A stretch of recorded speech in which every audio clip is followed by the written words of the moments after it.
देश के समस्त एनआईओ डीएलएड डिग्री धारकों का स्वागत है आपके अपने YouTube channel MKS teaching point में। साथियों, रिव्यू पिटीशन को लेकर के तैयारियां जोरों पर हैं, लेकिन साथियों जीत के लिए गजट जरूरी है। साथियों, विद प्रूफ आपको कुछ महत्वपूर्ण चीजें अवगत कराएंगे इस वीडियो के माध्यम से। तो निवेदन करेंगे वीडियो को बिना स्किप किए हुए अंत तक देखिए और सभी साथियों को शेयर भी कीजिए।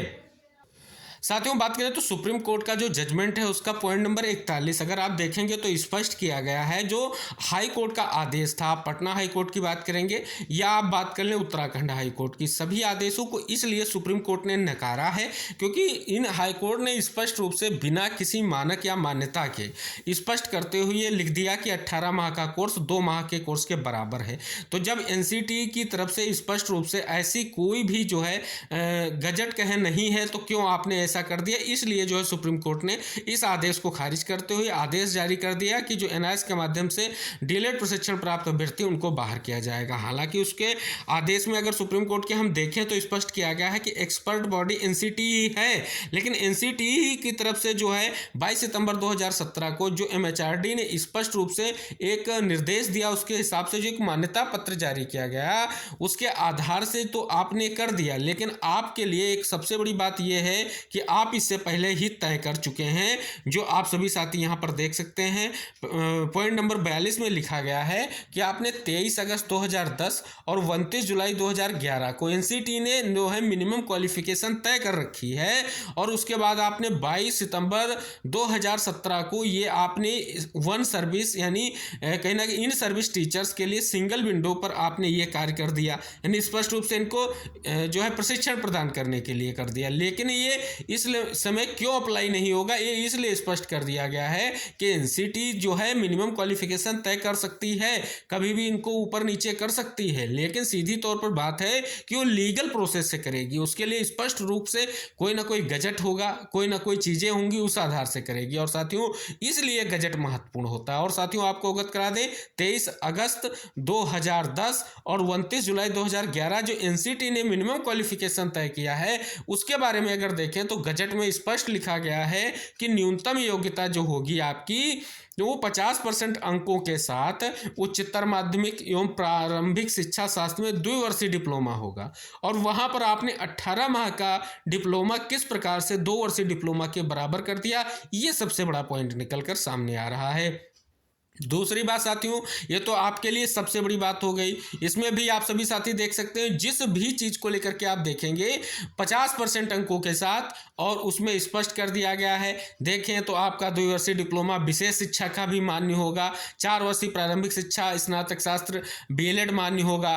और इसी में बात करें तो बात की गई है कि आपकी टीटी भी होनी चाहिए। इसी तरीके से 6 से 8 में आप 50% अंकों के साथ 1 वर्षीय स्नातक मान रहे हैं, बीएड को मान रहे हैं। लेकिन आपने स्पष्ट रूप से जो है 2 वर्षीय जिस प्रकार डिप्लोमा की यहां पर बात की गई, कहीं भी आप देखेंगे तो डिप्लोमा को 2 वर्षीय ही यहां पर मानक के रूप में लागू करने की बात की गई है। तो साथियों, इसके बाद अगर आप यहां पर देखें जो दूसरा 2011 के बारे में स्पष्ट किया गया है तो साथियों उसमें भी आपके जुलाई 2011 यानी 29 जुलाई 2011 की जो आपकी अधिसूचना है उसमें भी आप सभी साथी देखें तो न्यूनतम 50% अंकों के साथ 2 वर्षीय डिप्लोमा लिखा गया है। तो साथियों, ये सबसे बड़ी बात है, यहां पर आपको जानना चाहिए, आपको समझना चाहिए। इसमें स्पष्ट किया गया है कि सुप्रीम कोर्ट ने फैसला इसी ग्राउंड पर लिया है कि अगर आपने स्पष्ट रूप से मान्यता पत्र दिया तो गजट क्यों नहीं बनाया। अगर गजट होता तो स्पष्ट रूप से सुप्रीम कोर्ट उसको मानता कि हाँ गजट था, इसलिए इन्हें जो है शिक्षकों को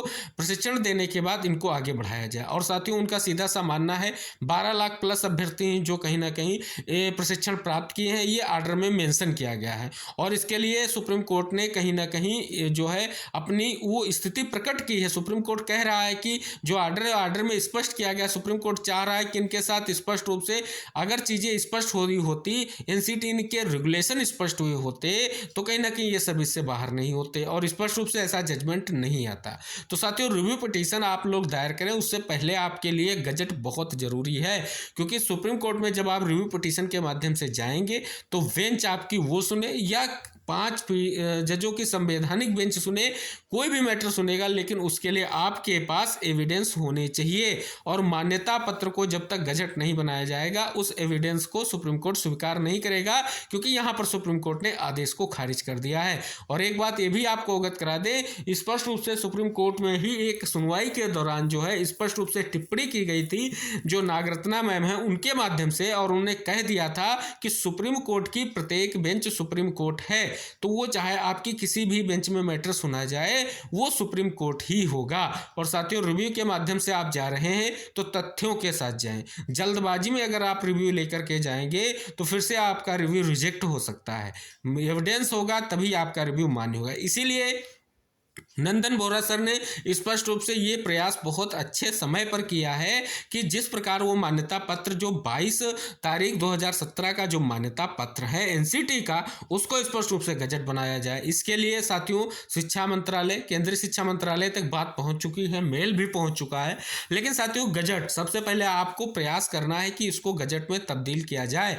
और इसके अलावा आपके पास देखें तो कहीं ना कहीं केंद्रीय विद्यालय संगठन की तरफ से भी स्थिति यही है और एनसीटी की तरफ से स्थिति यही है। साथियों, बात कर लें कि एनसीटी के जो है स्पष्ट रूप से अगर बात करें, एनसीटी ने इस आर्डर को अभी तक अपनी साइट पर क्यों अपलोड नहीं किया है, आप देखेंगे तो यहां पर अगर पूरे आर्डर को आप पढ़ेंगे सुप्रीम कोर्ट के, तो सारी चीजें जो एनसीटी की वहां पर गलती निकलकर सामने आ रही है कि एनसीटी ने स्पष्ट रूप से अगर इसको मान्यता प्रदान किया था तो फिर गजट क्यों नहीं जारी किया। वो स्पष्ट रूप से सुप्रीम कोर्ट आदेश कह रहा है, इसको आप एक बार देखेंगे तो अगर गजट होता तो आज ये स्थितियां पैदा नहीं होती। तो साथियों, अब आपके लिए ये भी जरूरी है कि आपको गजट भी आवश्यक है। अगर सुप्रीम कोर्ट में सुनवाई लगेगी तो वहां पर आपसे फिर चीजें मांगी जाएंगी। अगर बात करें तो जो आपका एडवोकेट पैनल था सुप्रीम कोर्ट में, जो एडवोकेट पैनल ने अपनी बात रखी है उसने स्पष्ट रख दी है और कहीं ना कहीं उसमें कोई दो राय नहीं है कि उसमें कोई तथ्यात्मक दिक्कत थी। सुप्रीम कोर्ट के में जो वकीलों ने अपनी बात रखी है उसमें कोई दिक्कत नहीं थी। उन्होंने जिस प्रकार के मान्यता और मानक दिए गए थे उन सभी को बार बार कोर्ट को प्रेजेंट किया। आप सुप्रीम कोर्ट के आर्डर में ये चीज स्पष्ट रूप से देख सकते हैं। लेकिन सुप्रीम कोर्ट ने इसलिए नहीं माना कि एनसीटी जब एक्सपर्ट बॉडी है, मिनिमम क्वालिफिकेशन तय करती है, तो आखिर इस विषय पर उसने मिनिमम क्वालिफिकेशन क्यों तय नहीं किया। मान्यता पत्र को उसने नहीं माना है। अगर गजट बनता है और उसमें मिनिमम क्वालिफिकेशन ये लिख दी जाती कि ये आपका 18 माह का कोर्स जो है मान्य हो जाएगा, तो स्पष्ट रूप से मान्य होता। तो साथियों, इसलिए आप सभी का जो है सुप्रीम कोर्ट से आदेश आया और एनआईएस के माध्यम से डीएलएड डिग्री धारकों को बाहर किया गया। अभी आपके पास समय है, आप रिव्यू के माध्यम से जा रहे हैं। रिव्यू से पहले इस बात को सोचना अति आवश्यक है कि आपके पास गजट होना बहुत जरूरी है।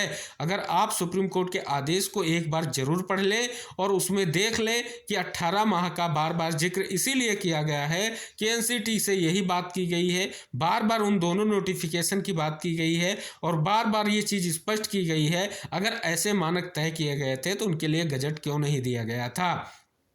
तो ये स्पष्ट हो जाता है कि सभी की हम जीत चाहते हैं, कि हम स्पष्ट चाहते हैं कि हमारे समस्त साथियों को दोबारा से वैधता मिले। लेकिन दोबारा से वैधता तभी मिलेगी जो अब वर्तमान स्थिति है इसमें आपको और बहुत अच्छे तरीके से कोर्ट में जाना है और आपको अपनी बातों को रखना है। मान्यता पत्र के साथ जाएंगे तो स्पष्ट रूप से एनसीटी को जवाब मांगा जाएगा। साथियों, सबसे बड़ी बात यह है, और एनसीटी जब तक गजट प्रेजेंट नहीं करेगी, एनसीटी स्पष्ट कर देगी कि कहीं ना कहीं इस चीज को लेकर के हमने दिया था। साथियों, आप देखेंगे तो बीएड मामले में अगर आप देखें एनसीटी की नोटिफिकेशन भी रद्द हुई है, गजट भी रद्द हुआ है और एमएचआरडी मंत्रालय के निर्देश पर दिया गया था। तो मान्यता पत्र रद्द होने में समय नहीं लगेगा। लेकिन साथियों, अगर गजट होता तो आपके लिए अलग परिपेक्ष होता। और साथियों, बीएड को कई बार दिया गया, बीएड को कई बार आप सभी साथियों को बता दें भर्तियों को लेकर के समय दिया गया कि इस भर्ती में इनको सम्मिलित किया जाए। विशेष तौर पर यह आदेश था, इसलिए उस गजट को रद्द किया गया। और साथियों, ये डीएलएड के परिपेक्ष में है। अगर गजट होगा तो आपकी जीत जरूर सुनिश्चित होगी और अहम जीत का सबसे अहम पॉइंट आपका गजट ही है। इसके लिए आप प्रयास करें और इसके लिए दबाव बने और एनसीटी गजट जारी कर दे और स्पष्ट रूप से आपकी जीत संभव हो जाएगी। तो निवेदन रहेगा, इस वीडियो को सभी को शेयर कीजिएगा। जो सुप्रीम कोर्ट का आदेश कहता है उससे ये सारी चीजें निकल कर आ रही हैं। आप एक बार इस पर जो है कहीं ना कहीं एक बार समराइज कर सकते हैं और स्पष्ट रूप से यही चीजें निकल कर सामने आएंगी। तो निवेदन है, शेयर करते हुए चैनल को, इस वीडियो को और चैनल को सब्सक्राइब कर ले। जो भी अपडेट होंगी आपको वीडियो के माध्यम से मिलती रहेंगी। और निवेदन रहेगा आप सभी साथी वीडियो को शेयर करें और चैनल को सब्सक्राइब करके बेल आइकन जरूर प्रेस कर लें। मिलते हैं अगली महत्वपूर्ण खबरों के साथ, तब तक के लिए जय हिंद, टेक केयर, बाय बाय साथियों।